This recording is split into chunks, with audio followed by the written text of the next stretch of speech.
Dear student, next जो topic आज हम स्टार्ट कर रहे हैं ओके न्यूक्लियाई में वो है mass energy and nuclear binding energy.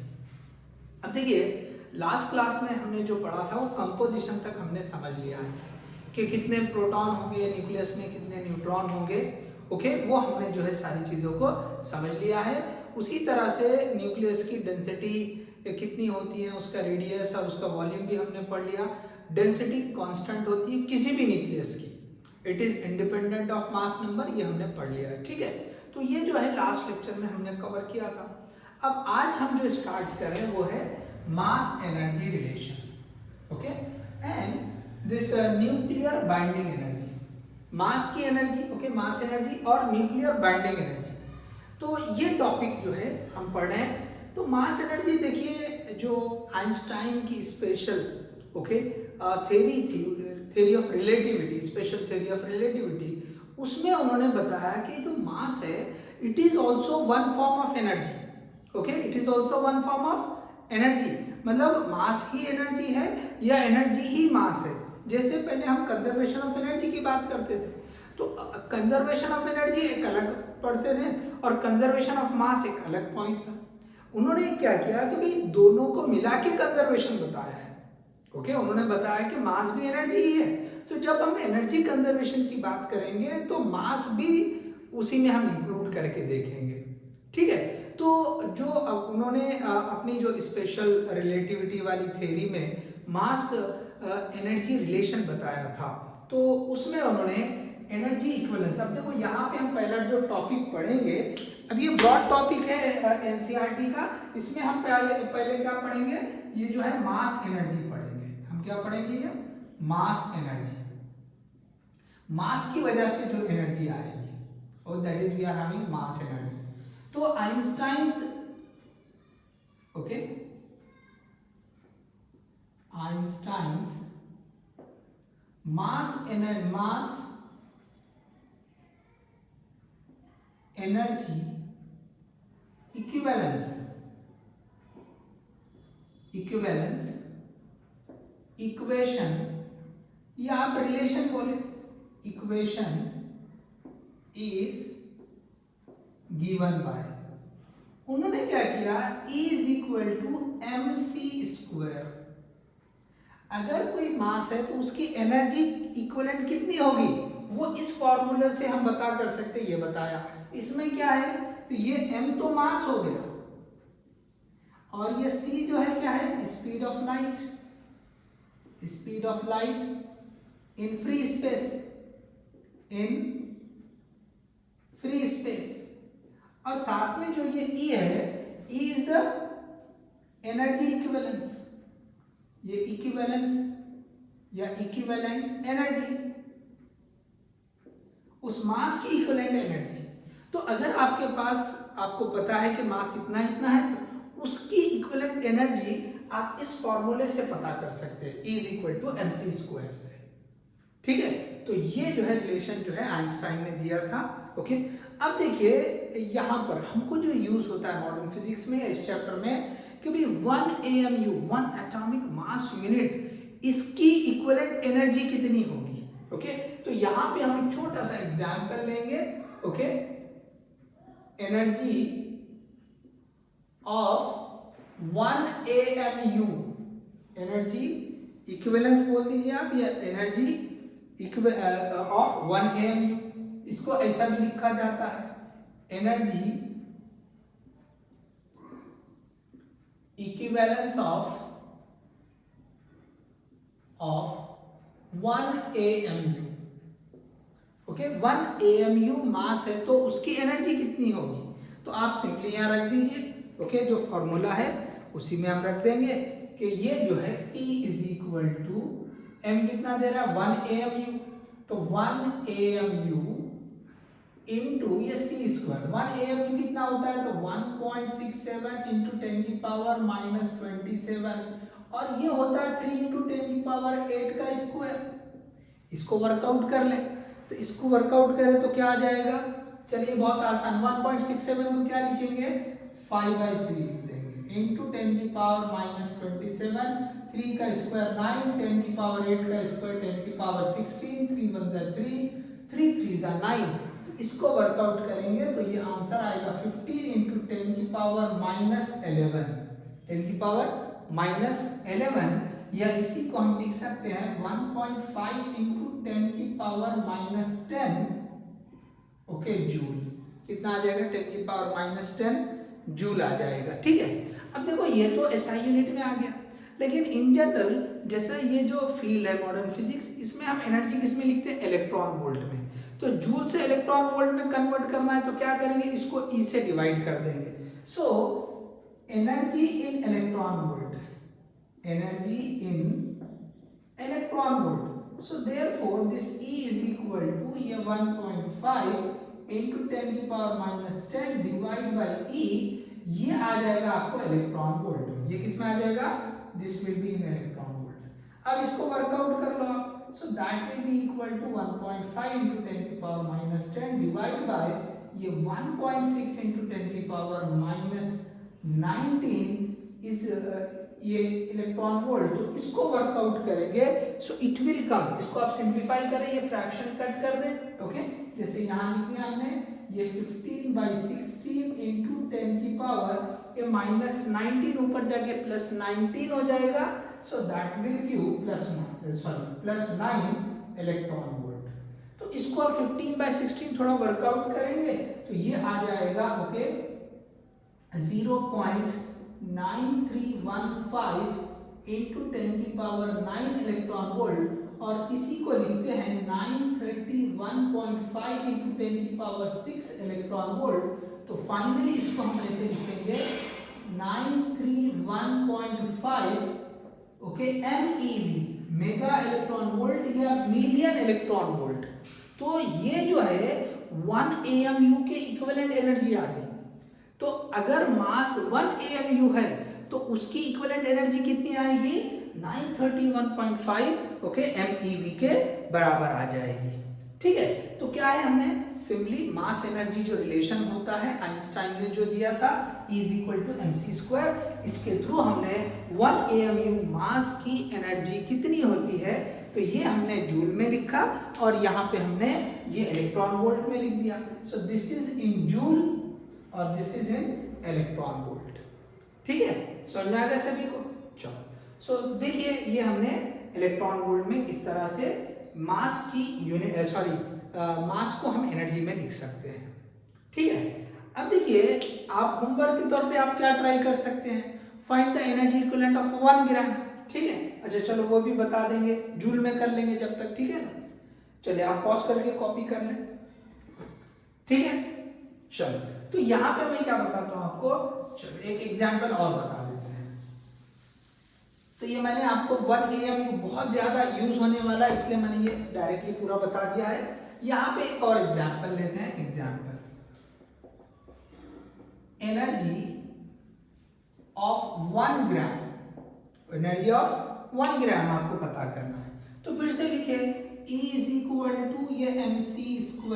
तो E, ये m कितना है? 1 ग्राम। 1 ग्राम मतलब 1 इंटू 10 की पावर -3 kg इंटू 3 इंटू 10 की पावर 8, ये होल स्क्वायर कर ले।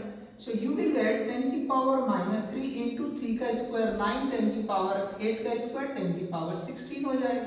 सो यू विल गेट 9 इंटू 10 की power, okay, you will get this one as 13, okay, you will get this 13 joule, okay, you will get this as 13 joule। सो बहुत ज्यादा energy हो रही, कितनी होगी? 9 इंटू 10 की पावर 13 जूल। ये देखिए आप यहाँ पर 1.5 इंटू 10 की पावर -10 जूल, ओके, 10 की पावर -10, इतने की इलेक्ट्रॉन वोल्ट में कितनी एनर्जी आई थी? 931.5। तो आप सोचे 1 ग्राम की जो एनर्जी है 9 इंटू 10 की power 13, so it is enormous energy, okay. तो 1 ग्राम जो मास होता है उसकी एनर्जी कैसी होती है? It is enormous energy, okay, it is enormous energy, okay.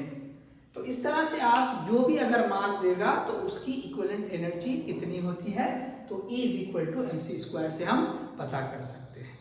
ठीक है, चलिए तो आगे बढ़ेंगे। देखिए हमने ये मास एनर्जी पढ़ लिया है।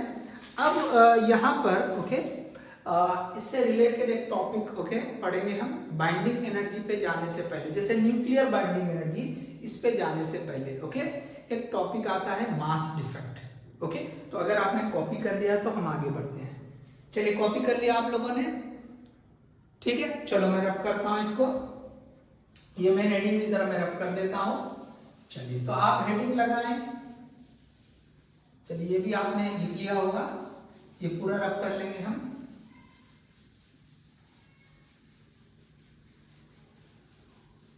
सो हेडिंग लगा दिया मास डिफेक्ट।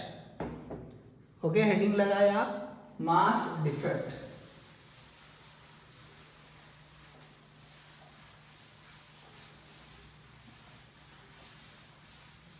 ओके सो क्या होता है ये mass defect?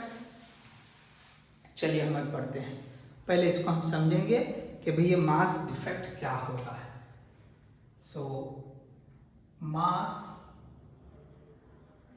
Defect denoted by delta M, ठीक है, डेल्टा एम। अब देखिए यहाँ पे ये बहुत ही इंपॉर्टेंट कंसेप्ट है। ओके जस्ट सेकेंड हम चेक करते हैं पूरा। यस अब देखिए मास डिफेक्ट जो है ये बहुत इंपॉर्टेंट कंसेप्ट है। अब देखिए ये मास एनर्जी से रिलेट कर रहा है, इसीलिए मैं इसी के साथ हम पढ़ रहे हैं इसको। बाइंडिंग एनर्जी इसके बाद वाले लेक्चर में हम कवर कर लेंगे, ठीक है, लेकिन इसको इसी के साथ पढ़ रहे हैं, ठीक है। अब देखिए यहाँ पर ये जो मास डिफेक्ट है इसको कैसे समझते हैं? यहाँ पे आप समझ ले कि एक न्यूक्लियस है, ये हमने न्यूक्लियस मान लिया, ठीक है, ये क्या मान लिया हमने? न्यूक्लियस मान लिया। और इसके अंदर आप समझ लें कि भाई ये न्यूक्लियॉन्स है। ओके ये क्या है? न्यूक्लियॉन्स है, ठीक है। अब एक ही कलर से बता दें, चाहे प्रोटॉन न्यूट्रॉन, चलो यहाँ पे हम क्या करेंगे, ये इनको जो है एक जैसे ही बता देंगे, ठीक है, इस तरह से हमने बता दिया। अब देखिए ये जितने भी है, थोड़ा सा ज्यादा बता दिया मैं, बाद में ड्रॉ करने के लिए आसानी हो तो कम कर देता हूँ, चलो ठीक है। चलो यहाँ पे क्या करेंगे हम, ये जो है न्यूक्लियस हम ड्रॉ कर देंगे। तो ये न्यूक्लियस है, तो इसमें जो है ये कुछ न्यूक्लियॉन्स है, ठीक है, इसमें क्या है, ये कुछ जो है न्यूक्लियॉन्स है, ठीक है। 10 हमने एग्जांपल के तौर पे ले लिया, 10 न्यूक्लियॉन्स है इसमें। अब देखिए इनको अगर सेपरेट करना है, इनको क्या करना है, सेपरेट करना है, तो ये हमने इनको ऐसे सेपरेट कर लिया। यहाँ पे हमने जो है ये न्यूक्लियॉन्स आ गए, ठीक है, ये जो है हमने इनको ऐसे सेपरेट कर लिया। सेपरेट कैसे करेंगे, ये तो पूरे एक दूसरे से बाउंडेड है, न्यूक्लियस के अंदर है, तो आपको एनर्जी लगानी पड़ेगी, उसको ब्रेक करना पड़ेगा। So you are applying some external energy, आप क्या कर रहे हैं, इसको सम एक्सटर्नल एनर्जी दे रहे हैं, ठीक है। So we are applying some external energy. Okay so ये हम क्या कर रहे हैं, यहां पर ऐसे लिख दो, एनर्जी सप्लाइड। क्यों सप्लाई करें, टू ब्रेक दिस न्यूक्लियस, इसको ब्रेक करेंगे तो ये सब सेपरेट हो जाएंगे, आ रहा है समझ में, इसको ब्रेक करेंगे तो ये न्यूक्लियस सेपरेट हो जाएंगे, ठीक है। अब देखिए यहाँ पे एक बहुत ही मतलब जो है इंटरेस्टिंग पॉइंट ये है कि अब देखो इस न्यूक्लियस का अगर हमने मास मेजर कर लिया एक्सपेरिमेंटली, ठीक है, कैसे करेंगे, तो देखो मास स्पेक्ट्रोमीटर से हम एटम का मास मेजर कर सकते हैं, एटॉमिक मास लिखा हूं, तो एटम के मास में से अगर हम इलेक्ट्रॉन का मास सब्ट्रैक्ट कर लेंगे तो हमारे पास एक्सपेरिमेंटली वो जो है न्यूक्लियस की वैल्यू, न्यूक्लियस के मास की वैल्यू आ जाएगी, न्यूक्लियर मास आ जाएगा, ठीक है, तो वो एक्सपेरिमेंटल वैल्यू रहेगी। तो अगर हम इस तरह से इस न्यूक्लियस का मास मेजर कर लें और बाद में अगर हम ये ऐसे एनर्जी सप्लाई करके हमने इसको ब्रेक कर दिया, ब्रेक करके सारे न्यूक्लियस अलग अलग हो गए, अब एक एक न्यूक्लियन का मास मेजर किया, क्या किया आपने, एक एक न्यूक्लियन का मास मेजर किया। अगर हमने इसके मास को m मान लिया, किसके, ओके, ये मास ऑफ न्यूक्लियस, क्या लिख रहे हैं हम इसको, मास ऑफ न्यूक्लियस, इसको डिनोट किया हमने m से, ओके, और यहां पे हम लिख रहे हैं sum of masses of all nucleons, ये जितने न्यूक्लियॉन्स हर एक का इंडिविजुअल हमने ऐसा मास मेजर किया, चेक, ओके, और सबको ऐड किया, ओके। तो हमको पता है कि न्यूट्रॉन का मास कितना होता है, प्रोटॉन का कितना मास होता है। तो एक एग्जाम्पल जो है एनसीईआरटी ने ऑक्सीजन का दिया है, तो पहले हम इसको समझेंगे फिर वो एग्जाम्पल भी करेंगे। तो यहाँ पे सबका मास मिला है, तो इसको अगर हम नाम दे दे M dash, okay, M dash, तो क्या ऑब्जर्व होता है, this M dash, okay, now it is observe that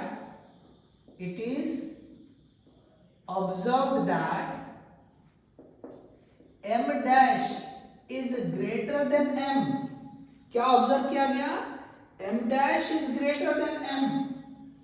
देखिए यहाँ पे इस न्यूक्लियस को उसके अंदर सारे न्यूक्लिया ने एक साथ मेजर कर लिया हमने, ओके। तो हमने उसका मास लिखा m, और जब ये इनको अलग अलग करके मेजर किया तो उसको लिखा m डैश, और ऑब्जर्वेशन में क्या आया, ये m dash it is slightly greater than this m। इनका इंडिविजुअल मिलाकर जो मास होता है that is slightly greater than this mass of the nucleus. तो यहाँ पे ये पॉइंट बहुत ज्यादा इंपॉर्टेंट है, जिसको ओके आप नोट भी करें, मैंने यहाँ मैथमेटिकली बता दिया हूँ, ओके, आप नोट कर लें। यहाँ पे लिखता हूं मैं इसको, इट इज ऑब्जर्व दैट, यहाँ पे लिखता हूं, it is observed that mass of the nucleus, mass of the nucleus is slightly less than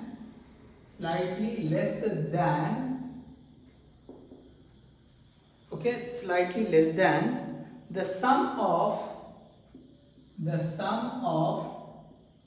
masses of, okay, masses of वो जो सारे न्यूक्लियन है, okay, masses of nucleons, sum of masses of nucleons या constituents of nucleus भी हम बोल सकते हैं। अब ये जो डिफरेंस आ रहा है, ओके, ये जो डिफरेंस है, okay, this difference is called as mass defect. इसी को क्या बोलते हैं, मास डिफेक्ट बोला जाता है, ओके, जो फर्क आ रहा है, ओके, ये जो फर्क आ रहा है इसी को क्या बोला है, मास डिफेक्ट बोला है, ओके। अब देखिए ये मास आखिर बढ़ा कैसे, देखिए इसमें 10 न्यूक्लियॉन्स थे, यही 10 न्यूक्लियॉन्स तो बाहर आए हैं, तो जब इनको इंडिविजुअल मेजर करें, ओके, तो इनका मास बढ़ा कहां से, क्यों बढ़ के आ रहा है। तो यहाँ पे देखिए जो मास एनर्जी रिलेशन हमने पढ़ा है ये समझने के लिए ही पहले पढ़ा है, समझ में आ रहा है, समझने के लिए ही पहले पढ़ा। कैसे, देखो यहाँ पे हमने कुछ एनर्जी सप्लाई करे तो वो एनर्जी किधर गई, कंजर्वेशन तो रहेगा ना, ओके, ये एनर्जी किधर जाएगी, तो अकॉर्डिंग टू न्यूटन यही जो एनर्जी है वो ये एक्स्ट्रा मास में चली गई। इसका जो मास बढ़ा है वो कितना बढ़ा है, जितनी एनर्जी आपने इसको ब्रेक करने के लिए सप्लाई किया था उतनी ही एनर्जी का मास यहाँ पे बढ़ गया है, देखिए बहुत ही इंपॉर्टेंट पॉइंट, समझे आप इसको, ओके।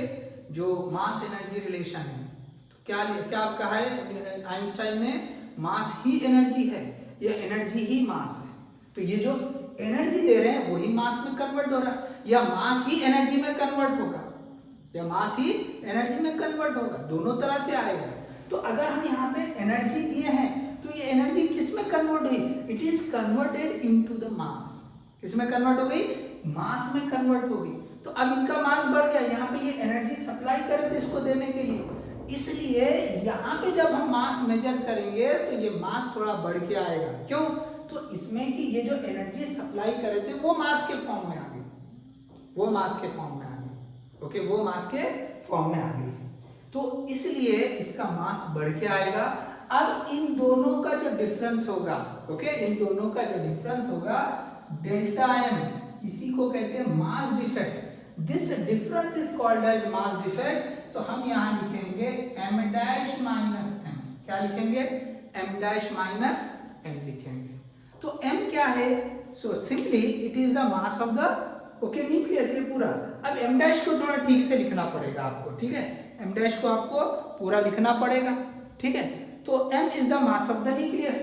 तो ये जो m होता है, this m is okay, this is we are having mass of nucleus.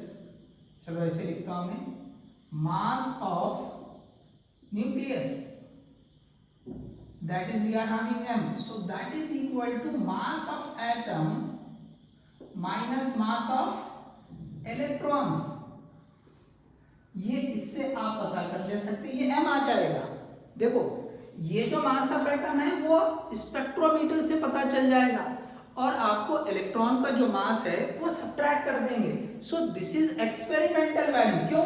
तो mass of atom experimental value है, स्पेक्ट्रोमीटर से मेजर कर रहे हैं। So this is we are having, मैं इसको ऐसे लिखता हूं, ओके? इसको हम जो है ऐसे बताएंगे, ओके? एक्सपेरिमेंटल वैल्यू ये कौन सी है? ये this is we are having experimental value, experimental value of mass of nucleus, mass of nucleus. तो ये जो है हमको m एटम तो एक्सपेरिमेंटल रहेंगी, उसमें से इलेक्ट्रॉन का मास सब्ट्रैक्ट करो तो हम ये मान लेंगे कि न्यूक्लियस की ये एक्सपेरिमेंटल वैल्यू है, ठीक है? अब देखिए ये तो m आ गया, m डैश कैसे लिखेंगे? सो m dash is the mass of all nucleus. तो न्यूक्लियस में क्या है? अब देखो यहाँ माइनर फर्क, जो मास का डिफरेंस है वो भी आपको कंसीडर करना पड़ेगा। अब हम डायरेक्टली ऐसे नहीं लिख देंगे कि पूरा जो है सबका मास न्यूट्रॉन और प्रोटॉन का एक जैसा कर लेंगे a टाइम्स mp, नहीं ऐसा नहीं होगा, माइनर फर्क भी यहाँ कंसीडर होगा। इसीलिए देखो यहाँ पर भी हमने मास of nucleus directly mass of atom नहीं लिया, इलेक्ट्रॉन का मास तो बहुत कम होता है, तो एग्जैक्टली हमने लिखा कि मास ऑफ न्यूक्लियस कितना होता है, तो एटम का मास माइनस इलेक्ट्रॉन्स का मास। तो इसी तरह जब हम ये इनके मास की बात करेंगे तो इसमें कुछ न्यूट्रॉन होंगे, कुछ प्रोटॉन होंगे। तो कितने प्रोटॉन होते? Z होते, तो हम लिखेंगे Z times mass of proton, ठीक है? इसमें जितने प्रोटॉन थे उसका मास लिख दिया, प्लस यहाँ पे जितने न्यूट्रॉन होंगे, न्यूट्रॉन कितने होते हैं? a माइनस Z होता है, into mass of neutron, into mass of neutron. तो अब देखिए यहाँ जो फॉर्मूला बनेगा, therefore delta m is equal to, क्या लिखा? m डैश, तो m डैश होता है z times of mp plus a minus z mn। तो ये हो गया तुम्हारा ये m डैश, ये क्या हो गया? m डैश माइनस ये m एज इट इज लिख दो, जो भी एक्सपेरिमेंटली वैल्यू आएगी हम लिख देंगे minus m, okay? Minus m। So this is we are having the mass defect. तो समझ में आ गया सभी को? जब हम ओके न्यूक्लियस का okay as a whole, okay हम न्यूक्लियस का मास मेजर करते हैं तो वो मास थोड़ा सा कम होता है किसके कंपैरिजन में? जब मास न्यूक्लियस को हम ब्रेक करके उसके सारे न्यूक्लियन का मास अलग अलग मेजर करते हैं, ओके? सारे न्यूक्लियस का मास अलग अलग मेजर करते हैं, उनका सम करेंगे तो ये मास थोड़ा बढ़ के आ जाएगा। सबको क्लियर हो गया? तो ये जो डिफरेंस आ रहा है मासेस में, किसमें? m डैश और m में। m डैश और m क्लियर रहना चाहिए। देखो ये न्यूक्लियस एज ए होल, उसका मास m लिया, इसको ब्रेक कर दिया, अलग अलग न्यूक्लियॉन्स, इन सब न्यूक्लियॉन्स के मासेस का सम किया, उसको हमने m डैश लिखा, तो ये m डैश थोड़ा सा बढ़ के आ जाता। तो इन दोनों का जो डिफरेंस है m डैश माइनस m, इसी को कहते हैं मास डिफेक्ट, ओके? तो hope you understood this one. सबको क्लियर है मास डिफेक्ट क्या होता है? ओके चलो, एनसीईआरटी ने एक एग्जांपल दिया है ऑक्सीजन एटम का, ओके? वैसे तो डायरेक्टली लिख सकते हैं, लेकिन जिस तरह सॉल्व किया वो भी हम जो है यहाँ पे कवर कर लेंगे, ओके? चलो आप कॉपी कर लो इसको।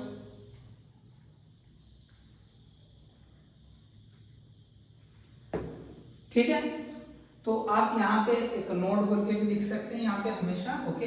ये याद रखने के लिए नोट, ये जो nuclear mass, okay, nuclear mass क्या है? ये m is always less than always less than, अब यहाँ पे शॉर्ट में आप चाहे तो m डैश लिख सकते हैं, ओके, ऑलवेज लेस देन ये m डैश, शॉर्ट में यहाँ जगह नहीं है तो m डैश क्या है, sum of masses of all nucleon, इनसे हमेशा वो कम रहेगा, थोड़ा कम रहेगा, ठीक है। चलो तो देखो जो एग्जाम्पल दिया है हम उसकी तरफ बढ़ते हैं। एग्जाम्पल ऑफ ऑक्सीजन एटम, रब कर दूं ये वाला रब कर दूं, चलो यहाँ से, ओके, इसमें हम मोस्टली कवर कर देंगे, तो मैं क्या करता हूँ, ठीक है, चलो यहाँ पे लिखेंगे, अगर कुछ बच गया तो इधर का रब कर देंगे, ओके, चलो या यहाँ से रब कर देंगे, इसको शॉर्टली आपको पता ही है, हम इसको लिखते हैं, चलिए। सो ये हमने जो है मास डिफेक्ट पढ़ लिया, चलिए तो ये भी हम रब कर दे रहे हैं।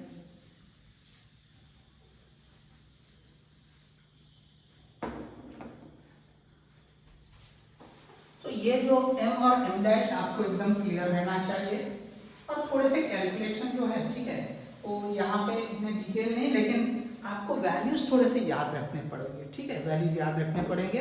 तो एग्जाम्पल जो है दिया उसने, इसको हमने m माना था, और ये जो है इसको क्या है, हमने इसको ये जो है ये m डैश, इसको क्या लिया था, m डैश। अब यहाँ एग्जाम्पल दिया है, okay, oxygen atom O860, okay, example किसका दिया, ओके, ऑक्सीजन एटम का दिया हुआ है। तो अब इसका मास डिफेक्ट, ओके, आपको इसका, ओके, फाइंड, ओके, अब यहाँ पे जो है ये मास डिफेक्ट इसका कितना होता है, एनर्जी भी पता कर लेंगे हम, ओके, कितनी होती है, ठीक है, एनर्जी इक्विवेलेंट भी पता करेंगे, कितनी एनर्जी सप्लाई करनी पड़ेगी, और लेकिन यहाँ पे मेन देखेंगे हम mass defect, okay, find mass defect, okay, mass defect in case of this oxygen, okay, oxygen atom. अब ऑक्सीजन में क्या होते हैं कि भाई 8 प्रोटॉन्स रहेंगे, 8 न्यूट्रॉन्स रहेंगे, और साथ में 8 इलेक्ट्रॉन्स भी रहते हैं। एटम की अगर बात करेंगे तो मैं यहाँ पे लिखता हूँ कि 8 प्रोटॉन, तो मास ऑफ 8 प्रोटॉन्स, 8 प्रोटॉन्स, तो 8 टाइम्स, ओके, कितना हो जाएगा, देखिए प्रोटॉन्स का कितना होता है 1.00727 U, इतना हो जाता है। इसी तरह मास ऑफ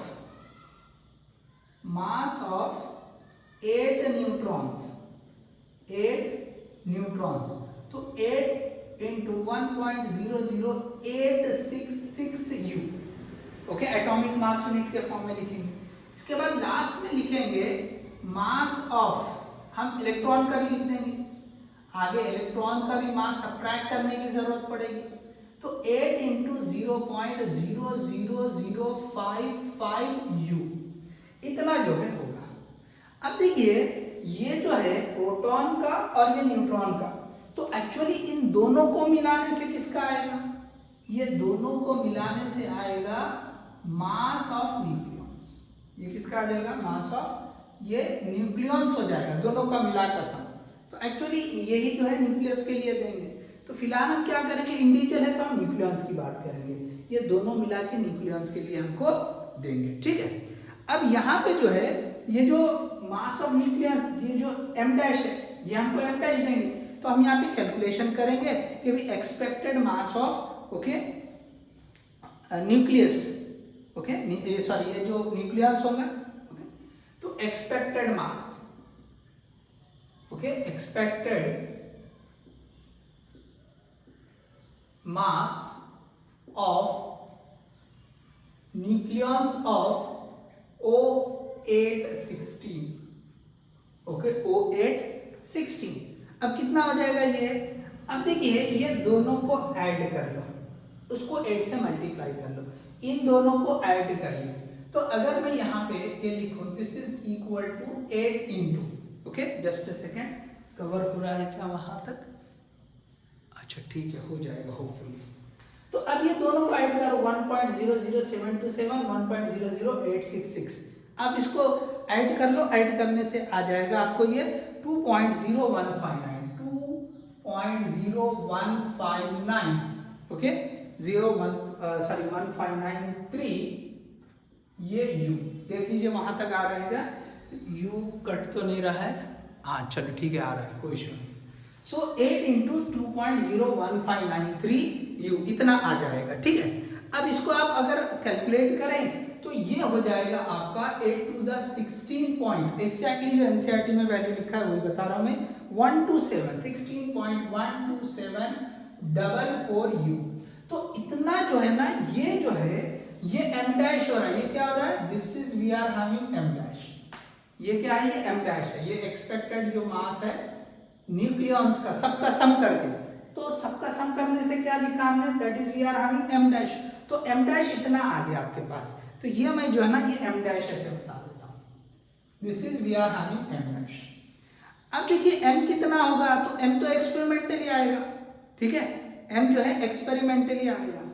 तो m is equal to m atom minus mass of electrons, कितने इलेक्ट्रॉन्स हैं, 8 इलेक्ट्रॉन्स हैं। तो मास ऑफ एटम ये स्पेक्ट्रोमीटर से मेजर हो जाएगा, मास स्पेक्ट्रोमीटर से। तो जो ऑक्सीजन का मास, ऑक्सीजन एटम का जो मास आता है, अब ये डायरेक्टली जो स्पेक्ट्रोमीटर से मेजर है, तो इसकी वैल्यू एनसीईआरटी ने प्रोवाइड की, साथ में दी है, वो वैल्यू दी है उसने, okay, that is experimentally, okay, mass of, okay, mass of O816 atom using mass spectrometer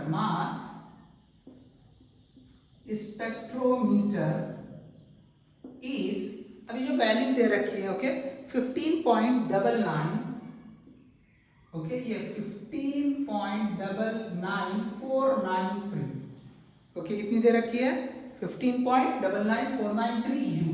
इतनी एक्सपेरिमेंटली ये जो है ना मास ऑफ एटम दी है, लेकिन इसमें से हमको मास ऑफ इलेक्ट्रॉन भी तो सब्ट्रैक्ट करना है। तो मास ऑफ इलेक्ट्रॉन देखो यहाँ पे हमने लिखा 8 इंटू 0.00055 u, ये हमको कैलकुलेट करना पड़ेगा। तो ये वैल्यू जो हो जाएगी हम अगर इसमें रख दें, so this m is equal to ये 16 पॉइंट, ये वाली वैल्यू सॉरी ये 15 पॉइंट, ये वाली वैल्यू क्या है, ये यहाँ पे मैं हाईलाइट कर देता हूँ, this is we are having mass of atom. तो कितनी हो जा रही है, mass of atom is 15.99493 minus mass of electron कितना है, so this is we are having 8 into 0.000, okay, we are having this one 0.000, okay, 55 u, इतनी हो जा रही है। अब जब आप इसको वर्कआउट करेंगे तो आपको जो वैल्यू आएगी इसकी, सो that is experimental value 15 point, okay, 15 point, you will get 99, okay, 15.99053 u। अच्छा यहाँ पे देखिए ये जो है माइनस है, साथ में यहाँ पे u आएगा, ठीक है, this will B u, okay. तो अब आपके पास ये m आ गया, तो ये कौन सी वैल्यू है, experimental value of nucleus, okay, कौन सी वैल्यू है, experimental value of the nucleus. तो ये न्यूक्लियस का मास आ गया, और ये जो हमने जो न्यूक्लियस सेपरेट करने के बाद, ओके, तो जो एक्सपेक्टेड मास था वो ये आ गया। तो जो डेल्टा m मास डिफेक्ट है, okay, so therefore this mass defect will be, delta m will B,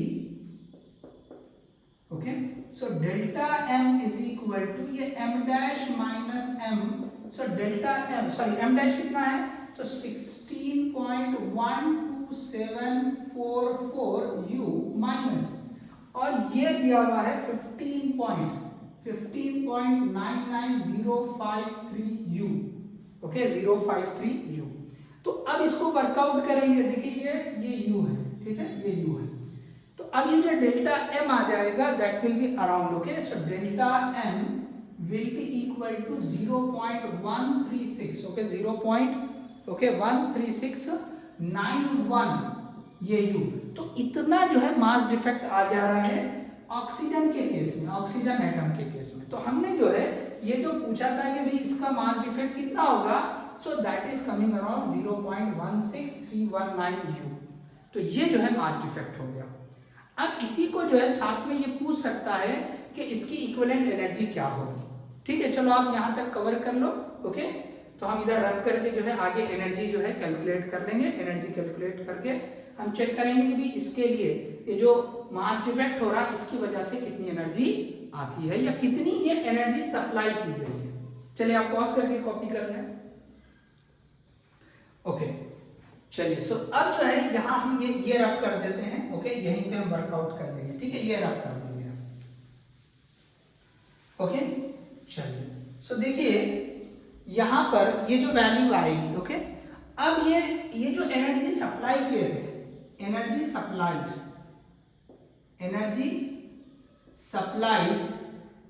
या एनर्जी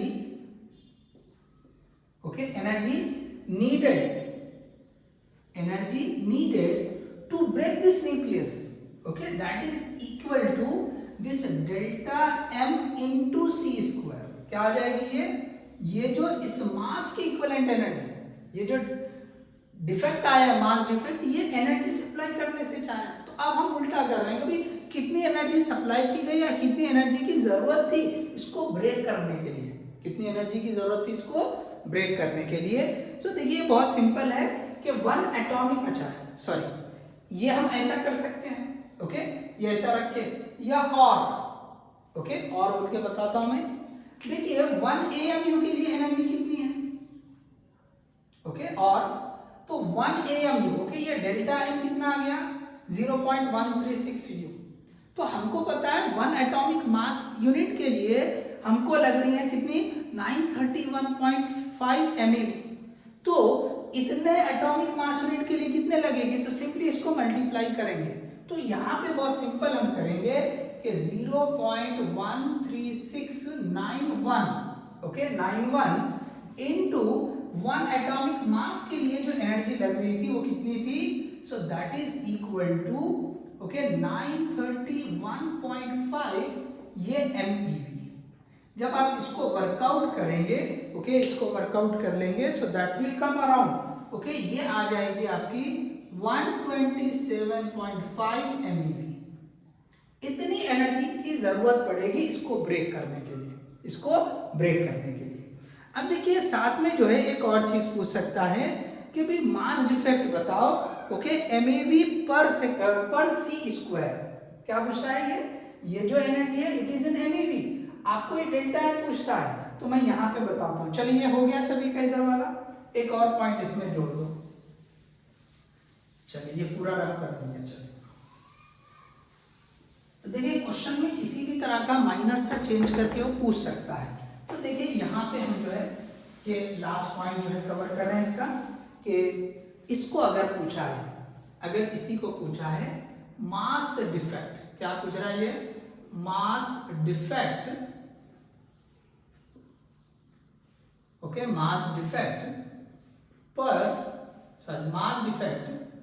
इन MeV पर सी स्क्वायर, तो अब आप देख लें ये जो एनर्जी आई है, ये एनर्जी कितनी आ गई है, so that is we are having, okay, so since delta m into C square is equal to ये जो एनर्जी है, तो ये कितनी आ गई 127.5 MeV, okay, mega electron volts, इतनी एनर्जी आ गई थी।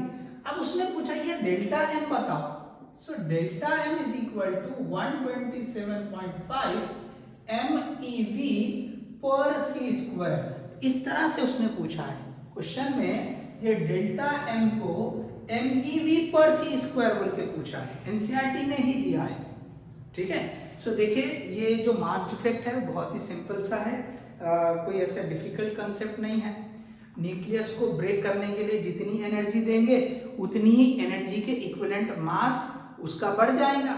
जो बढ़ गया है या चेंज हो गया उसी को हम बोल रहे हैं मास डिफेक्ट। ठीक है, तो mass defect it is simply difference of the masses. Okay, दो केसेस में, एक तो डायरेक्टली न्यूक्लियस का जो एक्सपेरिमेंटल मास होगा और दूसरा न्यूक्लियॉन्स सेपरेटली सबका मास मेजर करके सबका सम करेंगे। तो m डैश माइनस m, हमने क्या लिखा, ये m डैश माइनस m, इसी को हम डेल्टा m या मास डिफेक्ट बोलते हैं।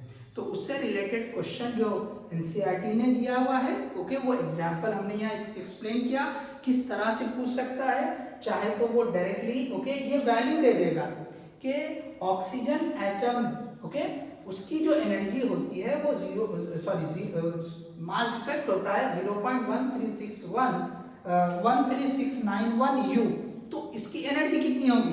तो यहाँ पे बहुत सिंपल सा कंसेप्ट है, 1 यू के लिए 931.5 MeV होगा, तो ये इतने के लिए कितना होगा? तो सिंपली उसी से मल्टीप्लाई कर लेंगे। तो सिंपल सा कंसेप्ट है। इसी तरह एक चीज और पूछ सकता है, वो इस तरह आगे बढ़ा के पूछ सकता है कि मास डिफेक्ट को एनर्जी पर सी स्क्वायर MeV पर सी स्क्वायर पूछेगा, तो आप इस तरह से कर सकते हैं। तो hope you understood this one okay. तो यहीं पे आज जो है इस लेक्चर को कंक्लूड करते हैं। देखिए ये ई है ओके, तो आपको समझ में आ गया होगा। सो नेक्स्ट लेक्चर में हम जो है binding energy okay mass defect से रिलेटेड है, हम जो है जो न्यूक्लियर बाइंडिंग एनर्जी हेडिंग लगाई थी उसको हम कंटिन्यू करेंगे ओके। Thank you.